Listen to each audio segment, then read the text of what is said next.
ရေခဲပြင်ထဲမှာခဲပြီးသားအကြိုင်ပြန်လဲတွေ့ရှိခဲ့ရတဲ့အထူးဆန်းဆောင်အရာများအကြောင်းကိုဖော်ပြပေးလိုက်ပါတယ်။နံပါတ်1အနှစ်9000သက်တမ်းရှိမမ်မီ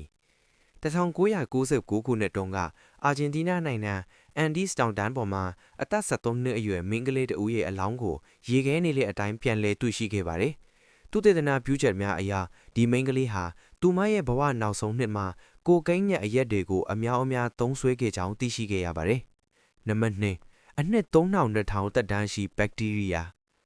2005ခုနှစ်မှာ NASA ကသိပ္ပံပညာရှင်တွေဟာ Alaska ကရေခဲနေရဲ့ကန်တစ်ခုထဲမှာနှစ်ပေါင်း3200သက်တမ်းရှိတဲ့ဘက်တီးရီးယားတစ်မျိုးကိုတွေ့ရှိခဲ့ပါတယ်။အန်ဩစရာအကောင်ဆုံးအချက်ကတော့အဲ့ဒီဘက်တီးရီးယားကို microscope မှန်ပြပေါ်တင်ပြီးရေခဲကိုအကြီးဖြော်လိုက်တဲ့အခါမှာအဲ့ဒီဘက်တီးရီးယားဟာရေထဲမှာစတင်ကူးခတ်လှုပ်ရှားလာတာပဲဖြစ်ပါတယ်။ဒါဟာအဲ့ဒီသက်ရှိလေးဟာနှစ်ပေါင်း3200တိုင်အသက်ရှင်လျက်ရှိနေခဲ့တာကိုပြသနေတာပါ။နံပါတ်3